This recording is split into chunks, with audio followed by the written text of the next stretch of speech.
Hello everybody, today we will discuss about the Maxwell equation. ये Maxwell equation बहुत important equation है और कई बार ये ड्राइव करने के लिए आते हैं। आपको ऑलरेडी मालूम है कि इलेक्ट्रिक फील्ड और मैग्नेटिक फील्ड दोनों आपस में दे आर एसोसिएटेड, आपस में बहुत जुड़े हुए हैं। और एक इलेक्ट्रिक फील्ड दूसरे मैग्नेटिक फील्ड को जनरेट करता है, मैग्नेटिक फील्ड इलेक्ट्रिक फील्ड को जनरेट करता है।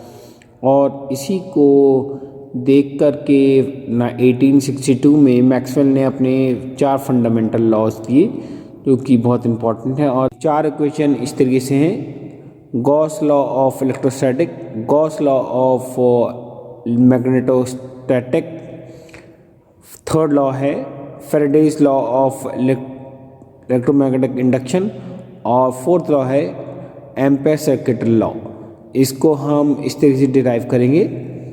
यहाँ आप देखेंगे कि मैक्सवेल के 4 इक्वेशन मैं ऑलरेडी लिख चुका हूँ और उसके नेमिंग जो है वो भी लिख चुका हूँ। फर्स्ट लॉ जो है गॉस लॉ ऑफ इलेक्ट्रोस्टैटिक है, second is the Gauss law of magnetostatics है। First law of Maxwell, first equation, Maxwell first equation दे रखा है phi E is the electric flux is equal to closed integral in surface E dot ds। ये cos law भी है, ये आपको मालूम है, Q अपॉन एप्सिलॉन टाइम्स। जब हम किसी भी चार्ज को वैक्यूम या एयर में लेते हैं तो उससे जो है म्यू नॉट से रिप्रेजेंट करते हैं, और अगर कोई अदर मीडियम है तो उसमें एप्सिलॉन नॉट की जगह एप्सिलॉन आ जाता है। ये मैं ऑलरेडी बना चुका था, आपको अगर मालूम है तो यहाँ दिखा भी रहा हूँ मैं। सपोज़ कोई चार्ज है यहाँ पर, और चार्ज जो है हम क्यू नॉट लिखा है, तो अगर इंटीग्रेशन ले लें तो क्यू अपॉन ई, इसकी तब क्यू नॉट आएगा जब क्यू अपॉन एप्सिलॉन नॉट जब वैक्यूम ले रहे हैं। और अगर जो है अगर किसी मीडियम में रखा है तो एप्सिलॉन की जगह एप्सिलॉन नॉट की जगह एप्सिलॉन आ जाएगा, जैसे यहाँ लिखा भी है। Other than in medium that is epsilon आ जाएगा यहाँ पे क्यू अपॉन एप्सिलॉन। और we know that the Q is equal to surface charge density है इनटू डीवी वॉल्यूम।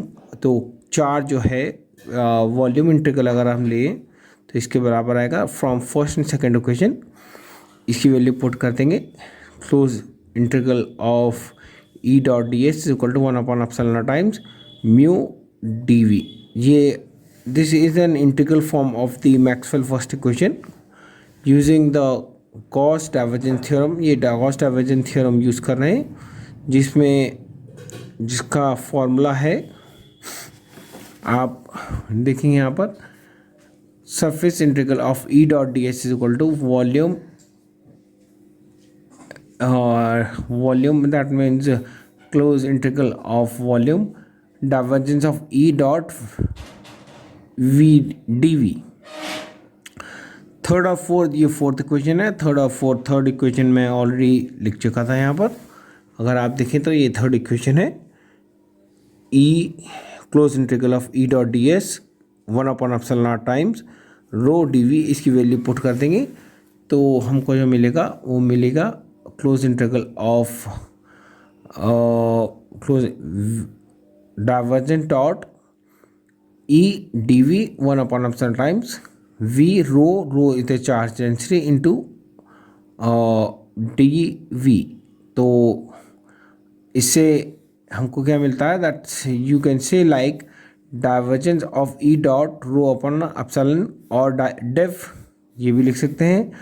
अगर जो होमोजीनियस बॉडी है और स्फेरिकल जो भी है होमोजीनियस है और सरफेस डेंसिटी भी कांस्टेंट है, तो हम इसे यहाँ ले जा सकते हैं एप्सिलॉन को। That means this you can write like divergence dot epsilon into V rho, और ये जो है डिस्प्लेस वेक्टर होता है। This is the differential form of the vector, differential form of the Maxwell first equation. ये equation यहाँ अगर आप देखें दिस इक्वेशन, और मैक्सवेल सेकंड इक्वेशन हम लेंगे, दैट मीन्स ये मैं ऑलरेडी बता चुका था, गॉस लॉ ऑफ मैग्नेटोस्टैटिक।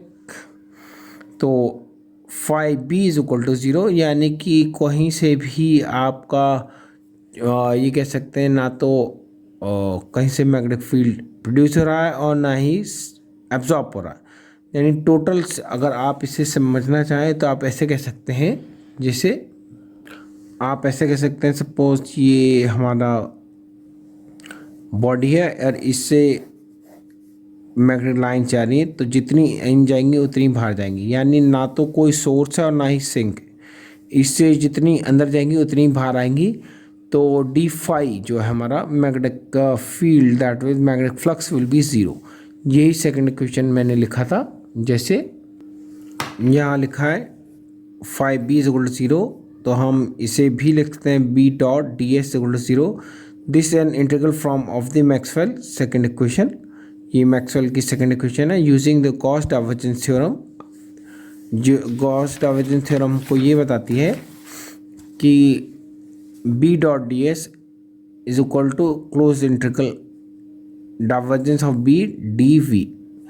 यहाँ पर B is magnetic field, S is the surface, this is the partial differentiation in xyz direction divergence, b is the magnetic field, v is the volume, dv means small volume। तो इन दोनों को equation लेंगे तो इसकी value put करेंगे तो ये आ जाएगा close integral in volume v divergence dot b into D V is equal to zero. और यही सिर्फ ज़ीरो और डाइवर्जेंस ज़ीरो, ये जो है differential form of Maxwell second equation है। थर्ड इक्वेशन जो है हमें बताती है, जो कि फैराडेज फर्स्ट लॉ है, Faraday's law of electromagnetic induction. यही बताता है that is E is the EMF that is equal to minus D phi B upon D T, और फाई जो है मैग्नेटिक फील्ड है, E is the EMF produce in it and T is basically time period. यहाँ हम अगर ये ई लिया है, ये जो है ईएमएफ है इन अ सर्किट, अगर सर्किट डिज़ाइन में करते हैं तो ई डॉट डी एल के बराबर होगा। सर्किट क्लोज सर्किट है, E is the electric field and D phi is the D L is the basically close. हमने इंटीग्रल लिया था एक सर्किट, जैसे सर्किट यहाँ बना के दिखाता हूँ मैं आपको। सर्किट ये है आपका,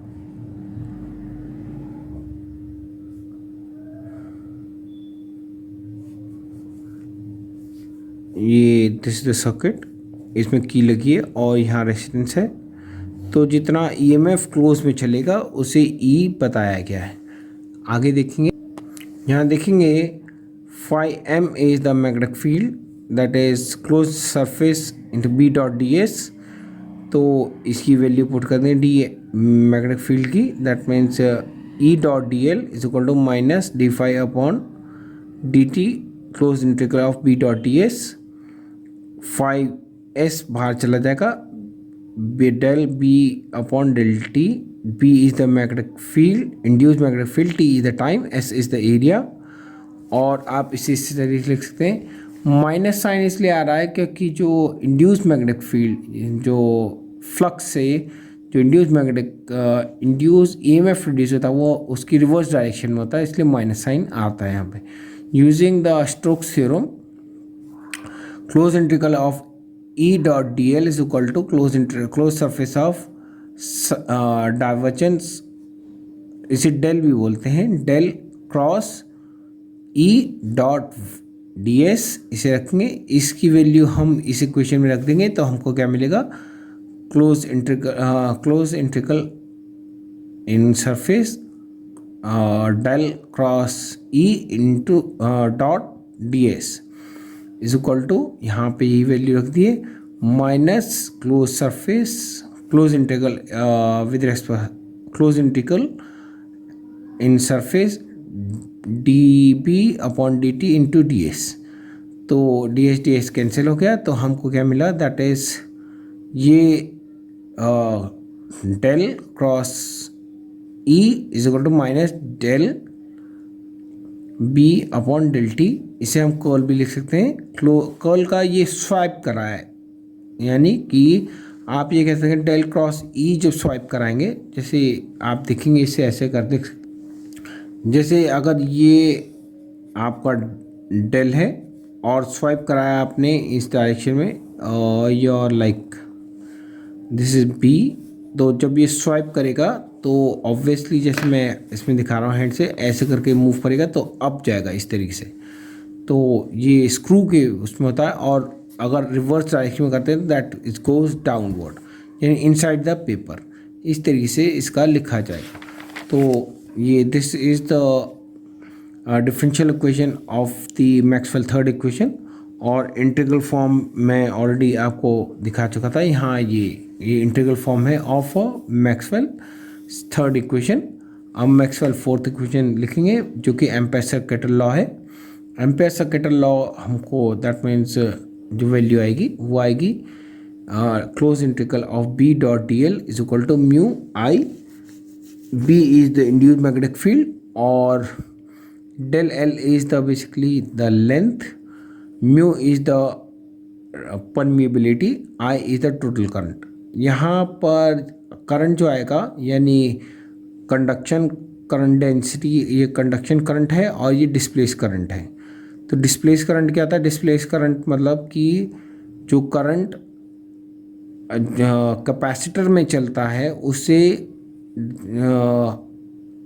उस करंट को डिस्प्लेस करंट कहा जाता है। तो I C is equal to close interclose surface of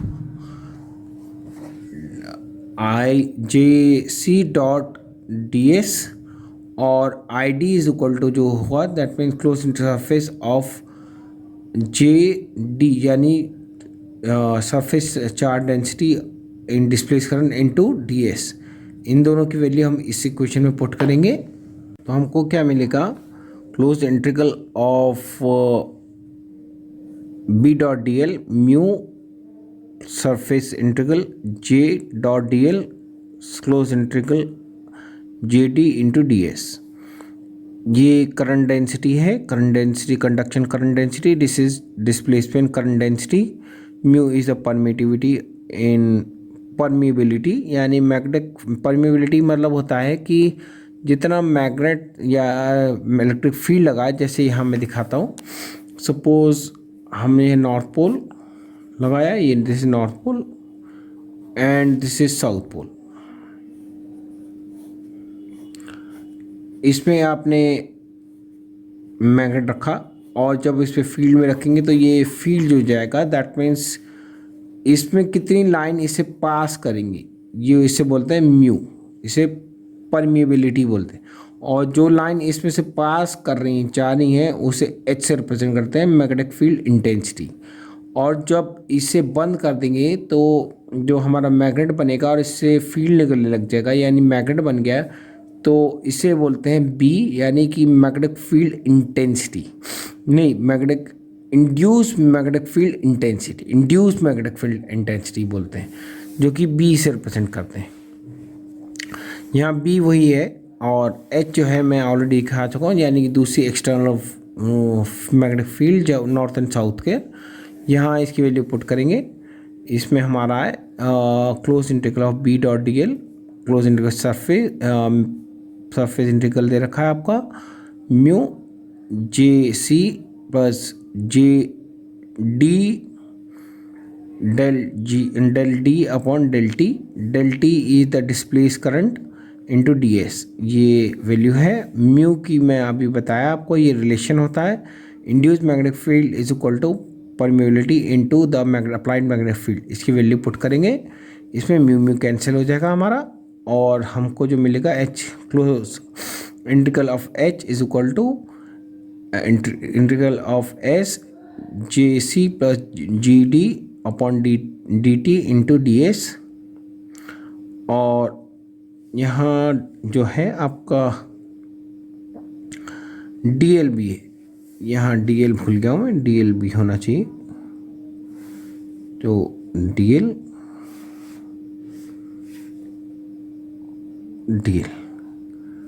तो EDL. This equation and this equation is the Maxwell integral form of the fourth equation. Now according to the Stokes law में देखेंगे आप, that is closed integral of B dot dl is equal to surface integral यह आएगा del cross B into del dl. तो इसकी value put करेंगे इसमें, तो हमको मिलेगा this del cross B into D del S dot del D S, और यहाँ पे म्यू इज द परमिबिलिटी सब close integral J dot D L into D T into D S. यहाँ ये है पार्शियल डिफरेंशिएशन. डेल का मतलब partial differentiation in X Y Z direction. Mu is induced magnetic field intensity जो बन जाती है, यानी मैग्नेटिक फील्ड में रखते हैं तो मैग्नेटिक फील्ड उसमें कितनी जनरेट होती है उससे बोलते हैं. Del S is the area, small area. Mu is the permeability in free space, यानी कि कितने परमिबिलिटी कितना अलाउ करेगा लाइन उसमें पास करने. जैसे यहाँ मैंने बनाया था मैग्नेट, ये कितनी मैग्नेट लाइन पास करने देगा उसे बोलते हैं. और डिस्प्लेस करंट यानी कि करंट जो कि कैपेसिटर में चलता है उससे बोलते हैं. D T is the time interval. तो इसकी वैल्यू पुट करेंगे इसमें, यानी कि ये वैल्यू आएगी del cross B mu J plus D upon D T, ये भी लिख सकते हैं. या फिर अगर इसका म्यू की मैंने अभी बताया था आपको relation, B is equal to mu H होता है. म्यू एच रखेंगे तो म्यू कैंसिल हो जाएगा, तो एच यानी आपका आ जाएगा del cross J is equal to del cross H is equal to J plus D D upon T T. ये इक्वेशन है या differential form of the Maxwell fourth equation है. ये इक्वेशन बहुत इंपॉर्टेंट है और आपको ये सब आनी चाहिए. आज के लिए बस इतना ही, और जिन्होंने मेरा चैनल सब्सक्राइब नहीं किया है सब्सक्राइब कर दें, शेयर करें, लाइक करें, जिससे कि उन्हें आसान भाषा में समझने वाले वीडियोस मिलते रहें. Thank you.